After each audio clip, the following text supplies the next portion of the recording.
This is a great place for me to be. This is an exciting place for me to be because there's a historical connection with what I'm going to share with you tonight that occurs right in this region. So I'm going to introduce a new technology to you, but it's a technology as old as the area we're in. You see, as a kid, I would go visit Greenfield Village. How many of you visited Greenfield Village as a kid? Yeah, awesome. So you'll know exactly where I'm going with this.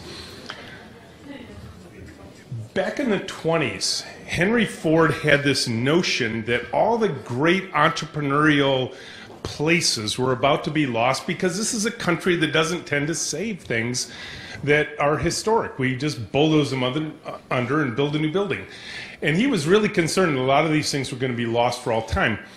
So he went to his friend, good friend, maybe one of his best friends, Thomas Edison, and said to Edison, Tom, I'm going to move your Menlo Park, New Jersey lab to Dearborn, Michigan and build a whole park around it. And Thomas Edison wagged his finger at his friend and said, that building is to remain on New Jersey soil.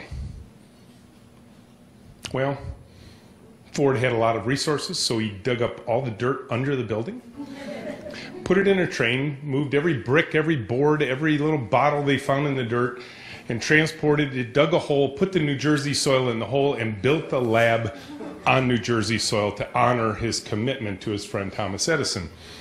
Why is this important to what I'm going to share with you tonight? Edison and Ford were good friends. They were both amazing entrepreneurs. They created new inventions. They built it based on a technology I believe, based on my own historical perspective, I'm going to share with you tonight.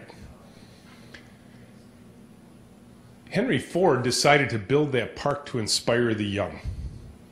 Inspire the young to new ideas of their own. And I will tell you, as a kid who grew up in Southeast Michigan, who visited that Menlo Park, New Jersey lab every single year, that story inspired me. And so a lot of people tonight were asking me, oh, where are you from? And I said, Menlo Innovations. So we founded a company. And they said, oh, Menlo Park, awesome. How do you like being right near Tesla? I'm like, no, not that Menlo Park. The original one in New Jersey that was recreated here in southeastern Michigan. So as I think about technologies are going to spur new things, particularly in the entrepreneurial space. You know, there's been a lot of sort of invention and thought going into entrepreneurship these days. Back in the old days, we were writing business plans, weren't we? We were going to competitions. We were being taught by groups like Bouchon and I know so well at IT Zone that were running entrepreneur boot camps, and we'd work on our business plans and that sort of thing. And now we talk about lean startups. We talk about business model canvas. But I think even today, we're forgetting one very important thing, perhaps the most important thing, the culture piece. And the new technology I want to talk with you about is a technology that it can improve the productivity of your teams, some would say by 60%. Imagine that. All the people who work for you every day are coming into work and you can improve their productivity by 60%. People you've already hired, people you're already paying for. Technology I want to talk to you about tonight, the shortest version of it I talk about is joy. The slightly longer version is positive, intentional culture. And I want to focus on that word intentional. Because I think when we think about culture inside of our organizations, a lot of times what we get is the default culture. Who did we hire? What behaviors do we tolerate? What attitudes were carried in the door today? But when we are in fact intentional about our culture, when our teams are clear what our motivations are and what our focus is, we can achieve heights and distances as a team that were previously unimaginable. Now, I'm going to encourage you on a couple of different fronts, and I'm going to leave you at the end with one very positive thing to pull out of the conference that you're going to attend for the next couple of days. But what I want to focus your attention on first is the external view. When we talk about the culture at my company, we talk literally about the business value of joy.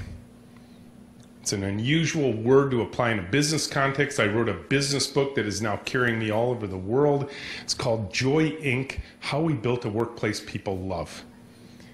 Now, I will tell you, it is a vulnerable moment when you release a business book to the world that has the words joy and love on the cover. And so I didn't know how the world would receive it, but given all the places I now get to travel all over the world, clearly this idea of intentional positive culture, of joy in the context of business, is an important one. But when people ask me about joy, I want to share with them a personal story. I tell a story of my 10-year-old self when my parents had bought an IKEA bookshelf, but of course IKEA didn't exist in 1967, at least not in the United States. It's just a bookshelf that my parents wanted to put in, and I would tell you, a new piece of furniture in 1967 for my mom was a big deal.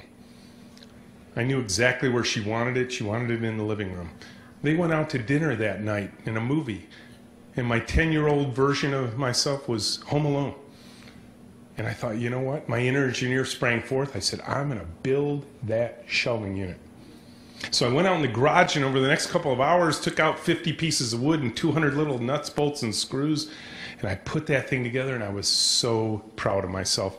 I couldn't wait to show Mom the shelving unit in the garage that she wanted in the living room. Crap. So for the next hour, I inched it out the front of the garage, down the sidewalk, into the family room, into the kitchen, pushed it right into the living room where Mom wanted it. My 10-year-old memory says I didn't hurt a thing. I set up Mom's knickknacks, Dad's books, the stereo, and when they walked in the door, I had Mom's favorite album playing.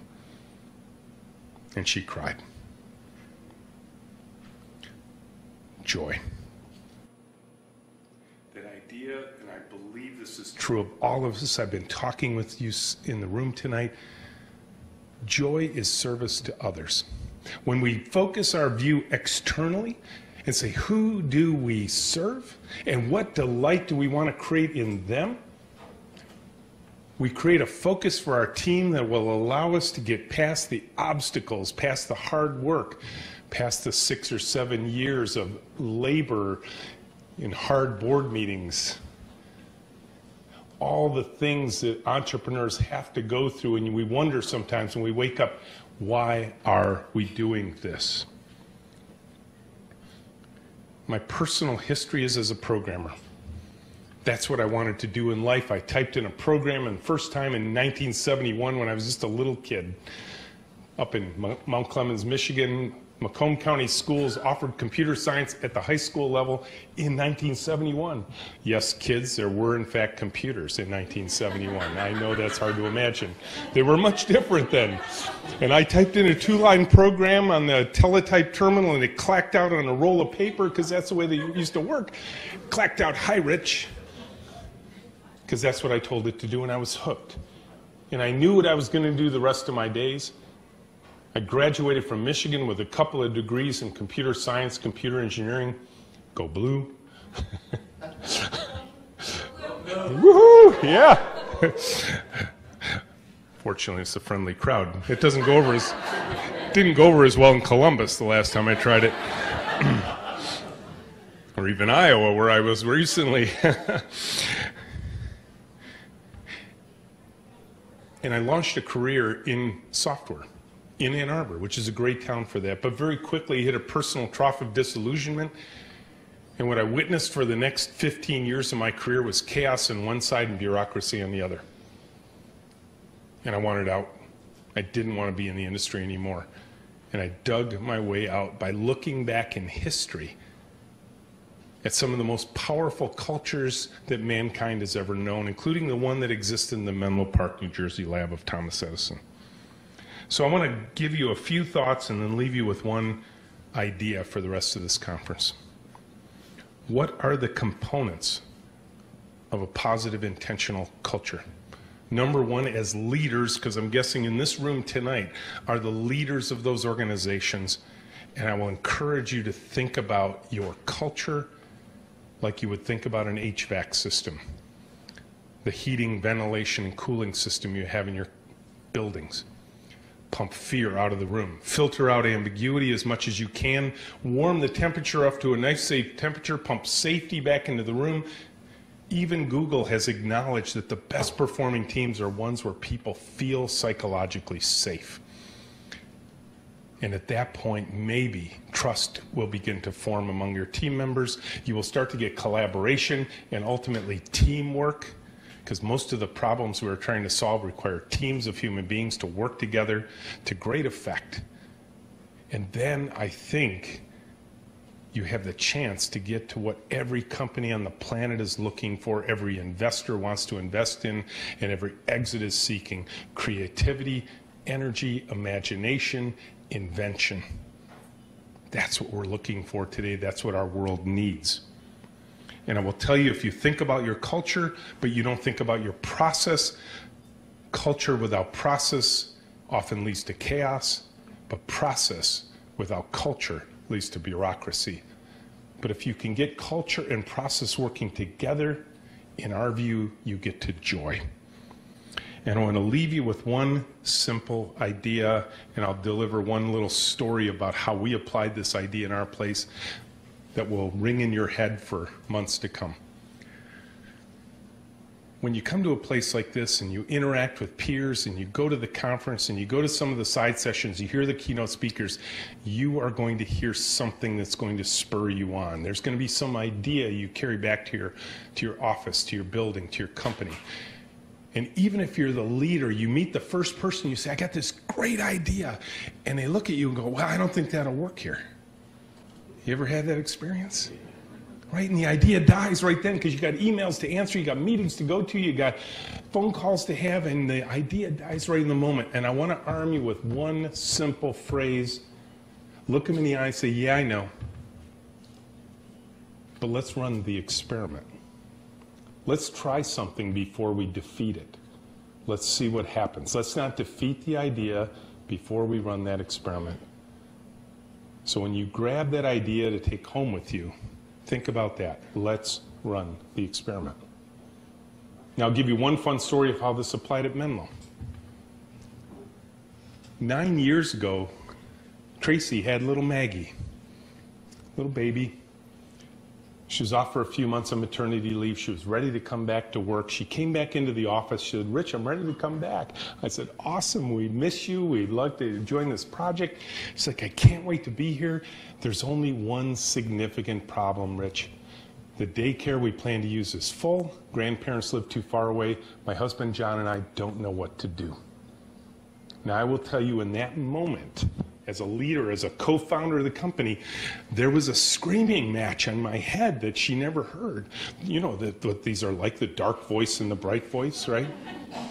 The dark voice said, don't you dare say what you're about to say. HR will shoot you. The insurance policies will go through the roof. The lawyers will freak out. The bright voice said, you're an entrepreneur. You can do anything you want. You don't even have an HR department.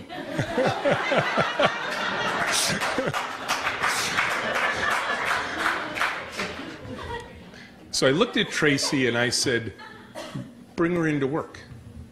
Now, the look of bewilderment on her face was photo-worthy.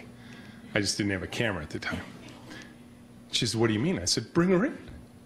She said, all day? I said, sure. She said, every day? I said, why not? Now, those of you who've been to Menlo, and I know some of you have because I've been talking to you, we're a big open collaborative workspace. You know, one of those vilified open office environments you hear about? The kind that Fast Company magazine says is an idea born in the mind of Satan in the deepest caverns of hell. One big open room, no walls, offices, cubes, or doors. She looked at me, she says, where will I put her? I said, Tracy, she's a baby, she's not going anywhere. Put her in her basket on the floor wherever you're working. So it's not like we're going to start a daycare. The baby's going to be with you all day. She said, what if she makes a fuss? I said, it's like a noisy restaurant here. You'll never hear it. She goes, come on, Rich. You've raised 3 daughters. What if she makes that big baby fuss? I said, Tracy, you're the mom. I trust you. We'll work it out together. Let's run the experiment. It was 9 years ago. Today, little Amos was in. He's Menlo baby number 16 in the last 9 years. It's been an awesome experiment.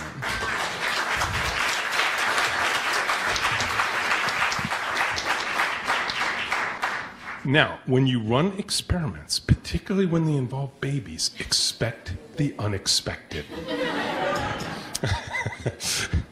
So, did Maggie fuss? Of course she fussed. It was the team's response that surprised us.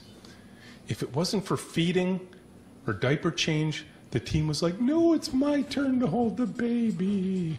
The team raised the babies. The team still raises the babies. It's awesome. And then we discovered something even more important. We're a software design and development firm. That's what we do for a living. Customers are coming in. They're working with us on projects. We build teams around their projects. The customers came in, and we found out that our customers behave better when you bring a baby to the meeting. Who knew? The babies became part of the marketing team. My favorite example was when one of our customers in town, who had an office just a few blocks from us, called up John, one of our project managers, and John just happened to have his second child, Lucy, in with him that day because both the moms and the dads have brought in their babies. And John's a project manager. He had to go to the client site. And the client knew that John often brought little Lucy to work with him. And they said, John, did you bring Lucy today? He goes, yeah, it's fine. I can leave him with somebody on the team. She'll be fine. And they said, no, we want you to bring Lucy to the meeting. And there's John walking across Ann Arbor, going to a professional business meeting, pushing a stroller with his little daughter. And so my encouragement to you is this. You may not be able to bring babies into where you work. That's okay. Pierce the veil, break through, run the experiment, change your culture. Thank you very much.